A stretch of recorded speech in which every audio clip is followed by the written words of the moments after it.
The sun had just begun to sink below the horizon, painting the suburban streets in muted oranges and pinks. Emily Carter, bundled in a woolen scarf and jacket, hurried along the familiar path that led through the woods behind her neighborhood. The evening had been ordinary, just another gathering with friends, laughter echoing in her ears, the comfort of home only minutes away. Yet something felt off. Perhaps it was the rustling behind the trees, or the way the wind seemed to carry unfamiliar whispers. Emily shook her head, blaming her imagination. She had walked this route countless times. The woods were safe, or at least they had always been. But tonight, shadows clung to the path, stretching and twisting unnaturally, almost as if the trees themselves were reaching for her. Unseen, a figure followed her. Daniel Hayes, the new neighbor, kept to the shadows, careful to remain unseen. He had moved into town months ago, a quiet, polite man who quickly blended in. The town liked him. He smiled easily, lent tools to neighbors, and had an almost disarming calmness that made people lower their guard. But behind that polite facade was a darkness no one could have imagined. Daniel's fascination with Emily had begun weeks ago. At first, it was harmless, seeing her jogging past his house, noticing her favorite coffee order at the cafe, memorizing the rhythm of her laughter. But fascination had twisted into obsession, and obsession had become something far more dangerous. Tonight was the culmination. Tonight, he would make sure no one else could ever look at her the same way again. Emily's steps quickened, the forest thickened, the narrow dirt path becoming littered with roots and fallen branches. A chill ran down her spine. She glanced over her shoulder, catching a fleeting shadow between the trees. She paused, heart pounding, and squinted into the dimming light. Nothing, just the twisting silhouettes of oaks and maples. She tried to shake off the unease. "I'm just imagining things," she whispered aloud, but even as the words left her mouth, she felt eyes on her, heavy and deliberate. Daniel's pace matched hers exactly, silent, patient. He knew every shortcut, every hidden trail, every branch that could snap underfoot without being heard. He was careful not to breathe too loudly, careful not to startle her prematurely. This was a hunt, and he had been planning it for weeks. As Emily walked deeper into the woods, she began to hear faint sounds, snaps of twigs, leaves rustling too rhythmically to be the wind. Her pulse quickened. She told herself it was a deer, or perhaps the wind playing tricks, yet instinct gnawed at her, that deep, primitive warning that something was very, very wrong. By now, Daniel was only a few meters behind. She didn't see him, but he saw her every move, memorizing each step, each glance, each flinch. The thought of anyone else being able to reach her, to intervene, didn't occur to him. The forest was his world tonight, and Emily, unknowingly, had wandered into it. She reached a small clearing, the kind of place she'd sometimes stop to catch her breath on evening walks. A slight breeze rustled through the leaves, and the fading sunlight filtered down in streaks. She paused, breathing hard, listening, and then she saw it, a shadow flitting between the trees at the edge of the clearing. Emily's stomach dropped. Fear gripped her, cold and undeniable. She turned to run, but every instinct screamed that running might make it worse. Her mind raced. Should she scream? Should she confront whoever was there? Should she just keep moving faster, hoping to reach the path that led back to the streetlights? Daniel followed, careful not to reveal himself, savoring the fear he had stirred. He was patient. He knew the woods, knew the path she would take, knew every natural hesitation that fear brings. It was intoxicating to him, the control, the silence, the slow tightening of tension. Minutes, or maybe seconds, it was hard to tell, passed in near silence, broken only by Emily's ragged breathing and the occasional snap of a twig beneath her boots. She clutched her scarf tighter around her neck, shivering in more than just the cold. And then, without warning, she stumbled on a root. Her knees scraped against the dirt. The sound of her fall echoed through the clearing. Daniel froze, calculating. He didn't move too fast. He didn't need to. She was already vulnerable. Emily scrambled to her feet, panic surging, and ran toward the path she knew would lead home. But the woods had become a maze. Every turn seemed unfamiliar, every shadow threatening. The path stretched on longer than she remembered, twisting, turning, doubling back. And Daniel remained perfectly behind her, invisible, silent. Back in town, the world carried on as if nothing had happened. The lights of homes flickered on, cars rolled down streets, and neighbors chatted about mundane concerns. No one noticed the creeping terror in the woods. No one suspected the danger lurking just beyond sight. Emily finally reached a familiar bend in the path where the trees parted slightly, revealing a glimpse of the suburban lights beyond. Relief surged, but it was short-lived. From the corner of her eye, she caught a shadow, too deliberate, too human to ignore. Her scream caught in her throat. She ran faster, blindly, her shoes kicking up dirt, branches whipping against her arms. Daniel allowed her the illusion of hope, letting her see glimpses of safety before he tightened the unseen net. Every step she took, he anticipated. Every breath she drew, he noted. The woods seemed endless, a labyrinth of fear, with him as its master. Hours later, Emily never emerged. The path she always walked had gone silent. Her absence became noticeable only when she failed to arrive home.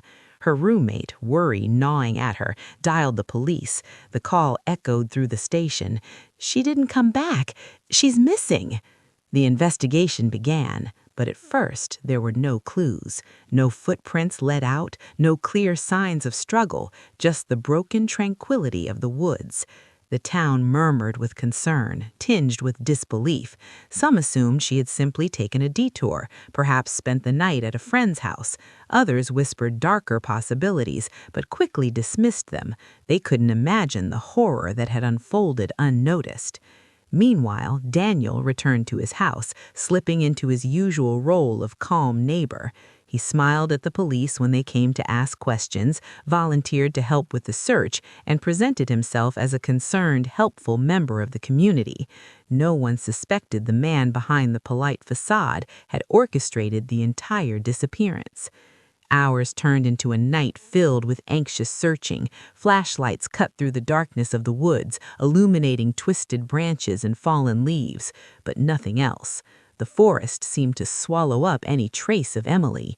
And deep in the shadows, Daniel watched the chaos unfold, a small, satisfied smile tugging at the corner of his lips. The first real clue came at dawn, a scarf snagged on a branch deep in the woods. It was Emily's. Faded in the soft morning light, it seemed almost like a silent scream, a mark of the terror she had endured. The police photographed it, but even as they did, no one realized just how carefully Daniel had orchestrated every step to avoid leaving anything else behind. The townspeople awoke to rumors and worry, the serene morning broken by a creeping unease.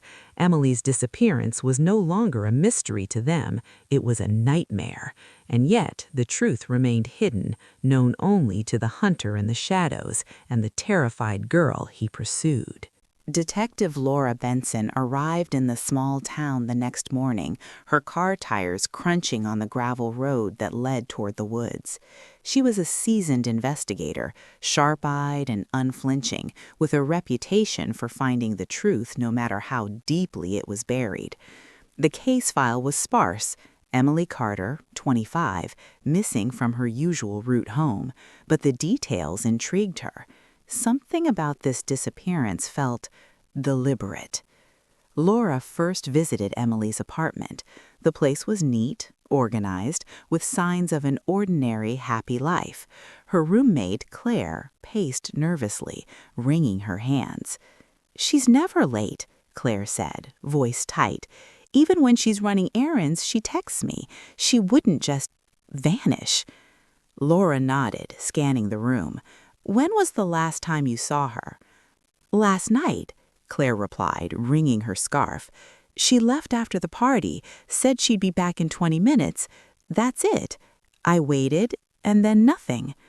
Laura's eyes lingered on a small framed photo of Emily and her friends, laughing in the sun, carefree. It was a jarring contrast to the terror Laura imagined the girl might be facing now. Outside, neighbors had gathered, offering bits of information and speculation. Some had seen Emily take the shortcut through the woods.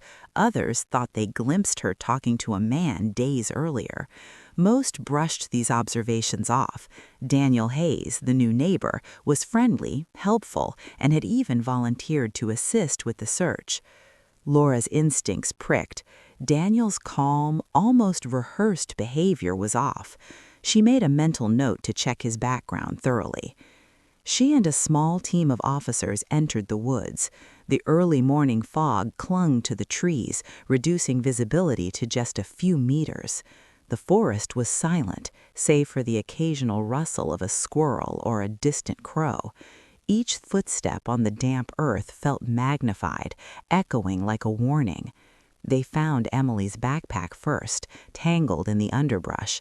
A flashlight revealed ripped fabric and scattered personal items, lip balm, a crumpled notebook, a broken phone screen.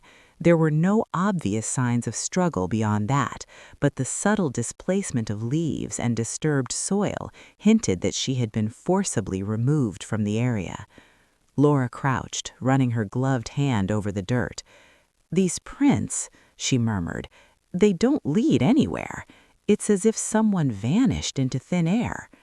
The search intensified. Teams fanned out, calling her name, scanning every corner of the woods. Emily's scarf, snagged on a branch, became a symbol of the fear she had endured. It was enough to make the town realize that this was no ordinary missing person case. Back in town, Daniel appeared at the police station, offering himself as a guide. His voice was calm, almost soothing. "I know the woods better than anyone. I can help you search. I want her found too." Laura studied him carefully. His demeanor was almost too composed, too willing.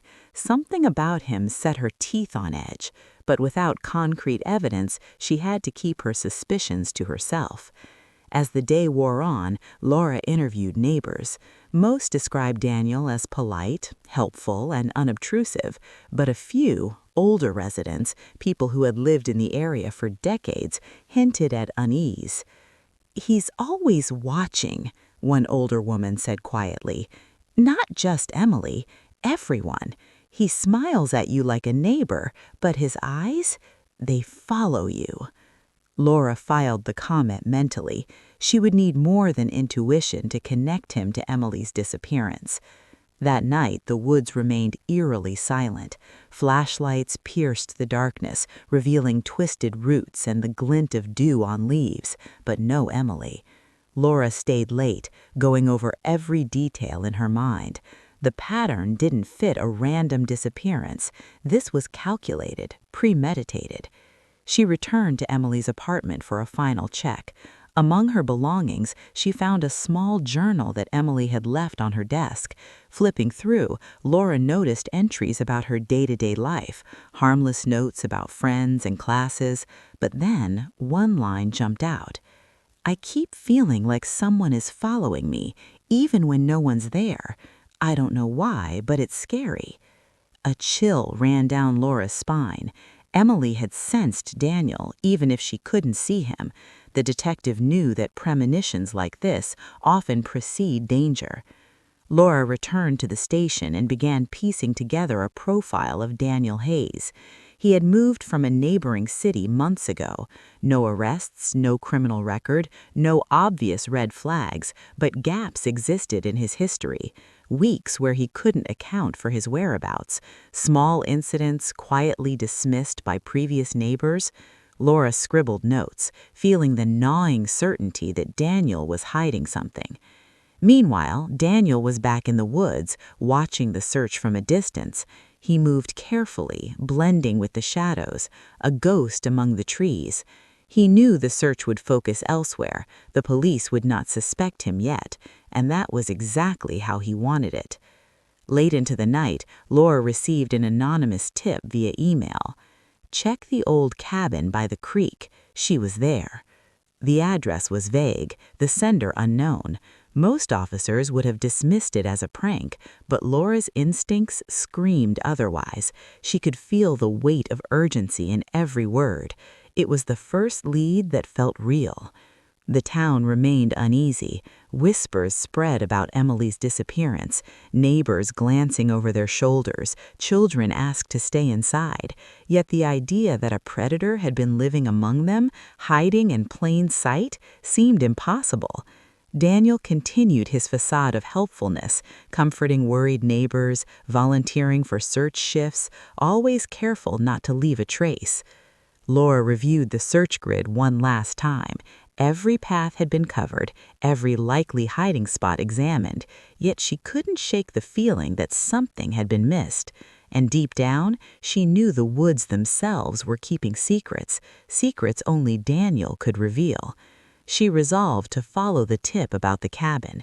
It might be nothing, but in her experience, nothing often led to the most horrifying discoveries.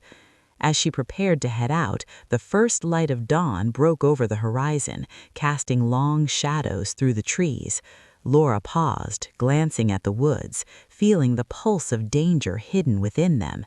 Somewhere, Emily was waiting, her fate uncertain, her terror unimaginable. And somewhere else, Daniel Hayes was smiling, confident that his secret would remain just that, a secret for now. The woods were silent again, but the silence was heavy, pregnant with the promise of truths yet to be uncovered.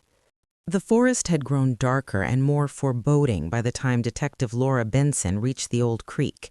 Morning fog clung stubbornly to the ground, curling around tree trunks like fingers, hiding the twisted roots and rocks beneath. The anonymous tip had led her here, to a place most townspeople avoided. The creek meandered quietly through thick undergrowth, and just beyond, half concealed by ivy and brambles, was a small, decrepit cabin. Its windows were coated in grime, and the wooden planks that made up the walls sagged under years of neglect. It looked abandoned, uninhabitable, and yet Laura's instincts screamed that it wasn't empty. She crouched behind a bush, flashlight in hand, studying the scene. Every instinct told her to proceed cautiously. This was no ordinary missing person case. She approached slowly, the boards creaking beneath her weight. A gust of wind rattled the windows, and the door, swollen with age, groaned ominously when she nudged it open. Inside, dust motes floated in the shaft of her flashlight, but the smell was unmistakable, damp, metallic, faintly human. Laura's pulse quickened as she swept the beam around the room. There were signs of habitation, a makeshift bed in the corner, a small stove with recently used ashes, a notebook resting on a crate. She moved closer, careful not to disturb anything that could serve as evidence. The notebook belonged to Emily. Her handwriting was neat, deliberate, but the words were frantic, filled with fear. I feel him watching me. Every step, every turn, he's always there. I tried to tell someone, but no one believes me. Please, if anyone finds this, know that he isn't what he seems. Laura swallowed hard. Emily had been here, trapped, terrified, leaving messages that only someone who knew to look could find. The cabin was small, claustrophobic, and the air was thick with the residue of anxiety and dread. Her flashlight beam landed on something else, small, carefully arranged items along a shelf, hair ties, pieces of jewelry, strands of hair, a few personal belongings that didn't belong to Daniel. The sight made Laura's stomach turn. He hadn't only been stalking Emily. This cabin was a collection of trophies, proof of an obsession that spanned far longer than the townspeople realized. A sudden noise outside, a branch snapping, made Laura freeze. She pressed herself against the wall, listening intently. Footsteps? Or just the wind? Her heart raced, but her training forced her to stay calm. Whoever or whatever was outside could still be a threat. Laura continued her sweep. On the floor, partially buried under a thin layer of dust, was Emily's scarf, the same one found snagged on the branch in the woods. Its presence here confirmed what Laura had feared. Emily hadn't just wandered off, she had been hunted, captured, and hidden, and Daniel had orchestrated every step with terrifying precision. The detective noticed more subtle details, faint scratches on the wooden floor, marks where furniture had been moved repeatedly, a crude lock on the small storage compartment in the corner. Whoever had lived here had been careful, meticulous, obsessive, and Daniel had been patient, waiting for the right moment to make his move. Laura's mind raced. She had to consider the possibility that Emily might still be alive, hidden, frightened, unable to escape. That thought spurred her forward. She began methodically examining the corners of the cabin, shining her flashlight into every shadowed recess. Her beam landed on something else, small, carefully arranged items under a rug in the corner. Carefully, she lifted it. The space beneath was narrow, dark, and smelled faintly of human presence. She crouched and shined her light down. There, in the cramped compartment, were signs that someone had been confined here: worn floorboards, discarded food wrappers, and an indentation in the dirt that suggested a body had pressed against it. Laura's pulse hammered in her ears. Emily had been here, and perhaps she still was, but there was no immediate sign of the girl. The detective knew she needed backup, but time was critical. The longer Emily stayed hidden, the more dangerous it became. Outside, the sound of movement made her freeze again. A shadow flickered past the grimy window. Daniel Hayes. He had come to check on his cabin, unaware that someone was inside. Laura pressed herself against the wall, silent, listening as he approached the door. His calm, measured footsteps betrayed nothing. He was confident, certain that the cabin and its secrets were still safe. Laura's mind worked quickly. She needed to secure the area and call for support without alerting him. Carefully, she closed the trap door, ensuring it looked undisturbed, and slipped out through the side window, moving silently into the foggy woods. Her training guided her every step. She stayed low, avoided open lines of sight, and kept her flashlight off. Once a safe distance away, she radioed for backup. Officers arrived within minutes, guns drawn, flashlights sweeping the dense undergrowth. Laura led them to the cabin, keeping herself partially hidden. Daniel, meanwhile, was still outside, muttering under his breath, oblivious to the approaching law enforcement.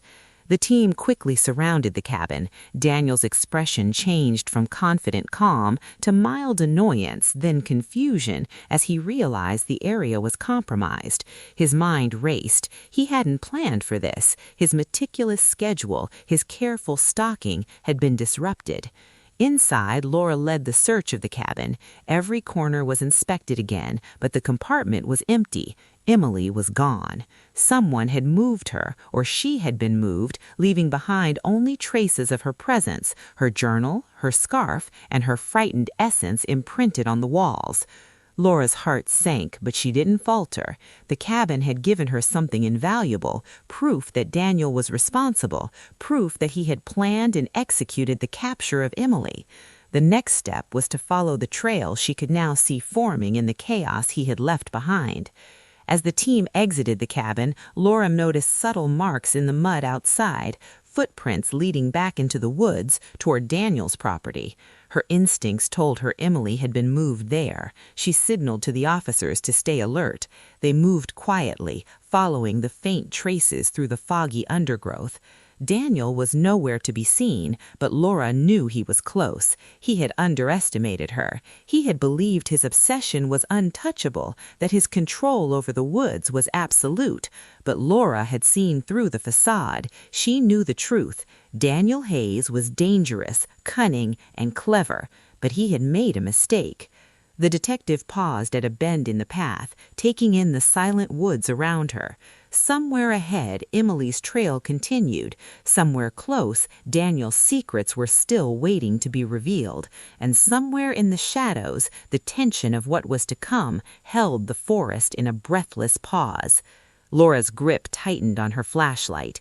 The hunt was far from over, but now, for the first time, she had a real lead. The cabin had unveiled its horrors, and the next step would bring her closer to Emily and closer to the terrifying truth of Daniel Hayes. Detective Laura Benson crouched behind a thick oak tree, her breath steady despite the adrenaline surging through her veins. The forest was eerily quiet, the fog curling around the trunks like silent sentinels. Somewhere ahead, Emily Carter was alive, or at least Laura hoped she was. And somewhere else, Daniel Hayes lurked, confident that his secrets were still safe. The footprints from the cabin led toward a section of the woods that no one had dared explore fully, Daniel's property. A small, seemingly ordinary house nestled among towering pines, its exterior unremarkable, but Laura knew better. The cabin had been a clue, a breadcrumb on the path to the horrifying truth. Daniel had moved Emily here. He had planned every step meticulously, and tonight he would finally confront her presence, or hers would confront him. Laura radioed the backup team. Officers positioned themselves strategically around the perimeter, their silhouettes blending with the fog. Guns drawn, flashlights cutting narrow beams through the darkness, they waited for Laura's signal. She signaled, a quick hand gesture, and approached the side of the house. The air was thick with tension. Every branch snap, every distant rustle seemed amplified. Laura's training forced her mind to calm, but the pit in her stomach reminded her of the stakes. Emily's life hung in the balance. She spotted a small hatch partially hidden beneath a pile of firewood, the same meticulous concealment she had seen in the cabin. Slowly, she pried it open, revealing the narrow, dimly lit stairs leading down to a hidden cellar. The faint metallic scent of fear hit her instantly. Laura's flashlight illuminated the room below, and there she was, Emily Carter. She was curled into a corner, thin, pale, eyes wide with disbelief and terror. The faint glow of the flashlight reflected off tear-streaked cheeks. "Emily," Laura whispered firmly but gently, "I'm Detective Benson. You're safe now. Can you stand?" Emily's knees wobbled as Laura helped her to her feet. The relief was palpable, but so was the shock, the trauma of confinement written in every hesitant movement, every shivering breath. Laura guided her toward the stairs as the team secured the perimeter above. And then Daniel appeared. He had been watching, waiting for the perfect moment to ensure no one would interrupt his plan. His eyes widened briefly when he saw the detective guiding Emily up the stairs, but it quickly shifted into a cold, calculated smile. "You shouldn't have come here," he said softly, almost a whisper, but heavy with menace. "You don't understand what you're stepping into." Laura froze for a heartbeat, studying him carefully. Daniel's facade of polite normalcy had vanished. The true predator was visible now, confident, unhinged, and ready to strike. Daniel took a step forward, hands slightly raised, a cruel smile playing across his lips. Laura kept herself between him and Emily, gun drawn. "Step back, Daniel. This ends tonight." He laughed, a low, chilling sound that echoed in the trees. "Ends? No, detective. It only begins. You have no idea what I'm capable of, no idea how far I've gone." Laura's eyes scanned the area, the cellar hatch, the surrounding woods, the fog curling over the ground.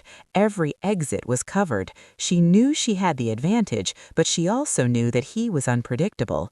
Emily, trembling, whispered, He's going to hurt me again." Laura turned to her, firm and protective. "Not while I'm here. You're safe now. Stay behind me, stay quiet, and trust me." Daniel advanced another step, reaching toward a hidden pocket in his jacket. The tension snapped like a wire. Laura fired a warning shot into the ground. The sound cracked through the night air. Daniel froze, realizing the officers above had their weapons trained on him. He had underestimated them. The standoff was silent for a few heartbeats, each second stretching into an eternity. Then, slowly, Daniel raised his hands. His facade of composure returned, but it was brittle, forced. He was caught, exposed. The officers moved in swiftly, cuffing him, reading his rights, securing the area. Daniel's eyes never left Laura's as he was led away. There was no apology, no remorse, only the cold calculation of a man who believed himself untouchable. Once Daniel was in custody, Laura turned her attention fully to Emily. The girl collapsed into her arms, sobbing, shaking, a mixture of relief and lingering terror. Laura guided her out of the cellar, up into the foggy night. The first hints of dawn were beginning to glow over the horizon, painting the woods in pale golds and pinks. Back in town, the news spread quickly. Daniel Hayes, the seemingly normal neighbor, had been arrested. Emily Carter was alive. The town, previously skeptical, was left in shock. How could someone so ordinary hide such darkness? How could they have been so blind? Emily began the slow process of recovery, her days filled with therapy, support from family and friends, and the comfort of knowing she had survived. But even as she healed, shadows of the ordeal lingered, the fear that someone could be watching, the terror of being stalked, the memory of her confinement. Laura Benson became a quiet hero in the town's eyes, her reputation as a relentless detective solidified. She spent weeks combing through Daniel's history, uncovering the horrifying truth. He had stalked multiple women, leaving little evidence, always careful, always meticulous. His charming exterior had been a mask, hiding a predator who thrived in plain sight. The final confrontation, though resolved physically, left a lasting emotional mark. Emily had survived, but she knew the danger was real, that someone could have vanished without a trace. Laura understood the same lesson. The world hides darkness in the most ordinary places, and vigilance is the only shield against it. As the sun rose fully over the town, Emily walked out of the woods for the first time since her disappearance. Her steps were hesitant but determined, a symbol of survival and courage. Behind her, the trees swayed silently, the shadows of the night slowly retreating, and somewhere far away, in custody, but still unnervingly composed, Daniel Hayes sat, plotting the next move that would never come. The forest was quiet again, but the echoes of fear lingered, a haunting reminder that evil can hide in plain sight, and sometimes the most ordinary people can carry the darkest secrets. Emily turned toward the town lights, drawing in a deep breath, and took her first step towards reclaiming her life. The truth had been revealed, but the scars, both visible and invisible, would remain forever.